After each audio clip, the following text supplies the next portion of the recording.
तो मैंने कहा इसको रस्सी इसके गले में डालो, एयरपोर्ट से पूरे हिंदुस्तान में घुमाओ, इसकी लाश को आपने पकड़ लिया। आपने नहीं पकड़ा, ये पकड़ा अमेरिकन एजेंसियों ने है। सुनिए ना इरशाद भाई, एक बात कह दूं शुरू, प्रत्यर्पण को भीख नहीं कहते हैं। भीख वो होता है जो पाकिस्तान दुनिया भर में कटोरा लेकर घूम रहा है ना, भीख उसको कहते हैं। पाकिस्तान में खबर मिली है, ट्रेंड कर रहा है, तहव्वुर के बाद किसका नंबर है अगला? दूसरी बात यह, अगर ये दहशतगर्द है, आप इतना शोर डाल रहे हैं, आपको इसे मारने से किसने रोका है? भाई मार दो इसको। मैं अभी आपके चैनल पे बैठा था, मैंने कहा इसको रस्सी इसके गले में डालो। तो चलिए शुरू करते हैं।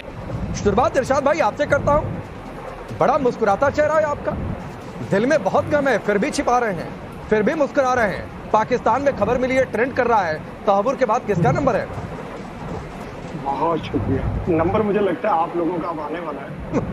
क्योंकि देखिए ये जो नाम, ये जिस शख्स का जो भी दहशतगर्द है, पाकिस्तान में इस तरह का नाम कभी भी हम लोग नहीं रखते। पहले तो ये है। दूसरी बात यह, अगर ये दहशतगर्द है, आप इतना शोर डाल रहे हैं, आपको इसे मारने से किसने रोका है? भाई मार दो इसको। मैं अभी आपके चैनल पे बैठा था, मैंने कहा इसको रस्सी इसके गले में डालो, एयरपोर्ट से पूरे हिंदुस्तान में घुमाओ, इसकी लाश को, इसकी डेड बॉडी को, और इबरत का निशान बना दो उन दहशतगर्दों को जो दहशतगर्दी करते हैं पूरी दुनिया में, क्योंकि दहशतगर्द का ना धर्म होता है ना इंसान होता है, वो जानवर होता है। मैं आपके चैनल पे मुसलसल एक ही बात करता हूँ।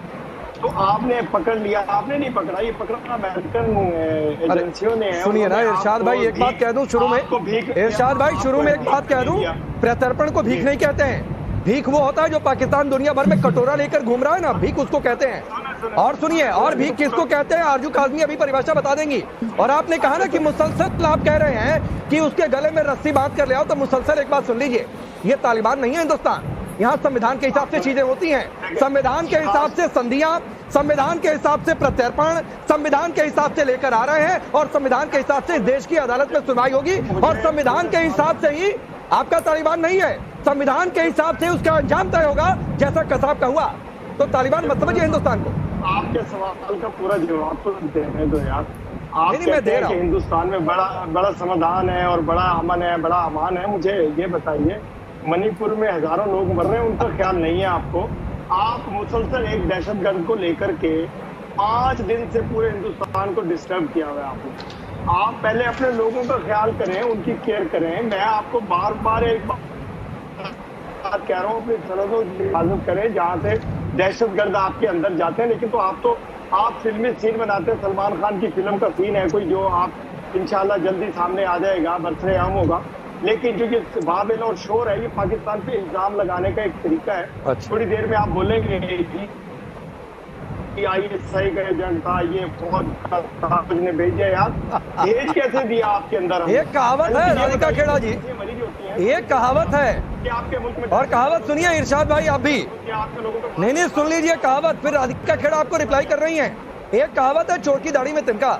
अभी तो ISI का हमने नाम ही नहीं लिया, लेकिन ठीक है मैं आऊं। 4 दिन से देख रहा हूँ। अरे 4 दिन से क्या, 4 दिन से क्या, 47 साल से ISI अपने ख्वाब में पूरा नहीं हो पाई। मैं कह रहा हूँ अपने नापाक ख्वाब में पिछले सन 47 से पूरा नहीं हो पाई ISI, तो छोड़ दीजिए, आप छोड़ दीजिए उधर। हिंदुस्तान ने कितने ख्वाब पूरे कर लीजिए, कुछ नहीं, 71 अकेले याद कर लीजिए, कुछ नहीं, करगिल याद कर लीजिए अकेले। मैं हिंदुस्तान की, आप बात सुने, दहशतगर्दी को 78 साल से बर्दाश्त कर रहा हूँ। और दहशतगर्दी करवाता कौन है? वो आप जैसे लोग। देखें, ये मीडिया वार के थ्रू पाकिस्तान पे इल्जामबाजी किए जा रहे हैं। चलिए नहीं, ठीक है। राधिका खेड़ा, आपकी बेबसी पे 2 कहावतें हैं, एक तो चोर की दाढ़ी में तिनका, और एक कहावत है कि भाई चलनी भी हंसेगी क्या।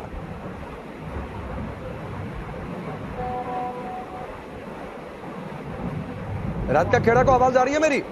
वो आपके झूठ में शामिल नहीं होना चाहती हैं, वो कह रही है कि आप झूठ बोल सकते हैं, आप बोलते रहिए। अच्छा, तो चलिए KK सिन्हा जरा इन्हें आईना दिखाइए कि मतलब चलनी भी हंसेगी क्या आज के दिन में, ये हालत हो गई है।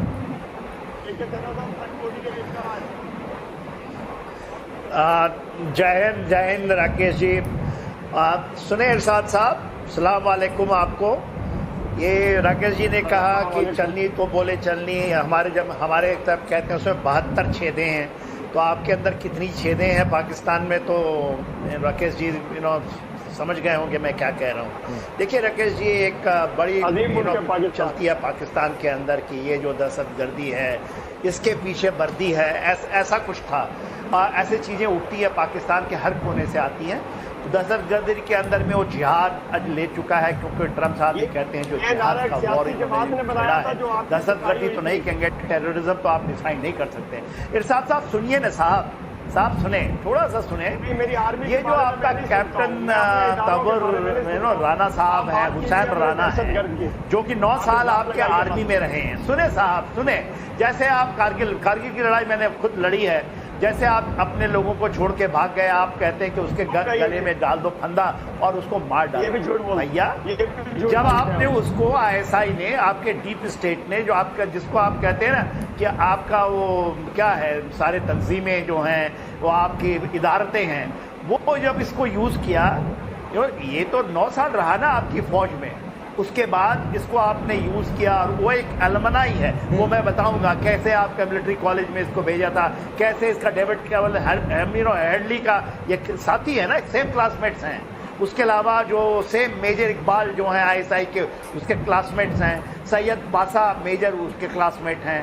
ये जो इनकी जो गठजोड़ थी पूरे विश्व के अंदर में, जो आतंकवाद आपने फैलाया था, ठीक है, और डेविड केवल हेडली। नहीं, मैं इस पर आऊंगा। आज राधिका खेड़ा पाकिस्तान कह रहा है कि 2 दशक से रिन्यू नहीं कराया।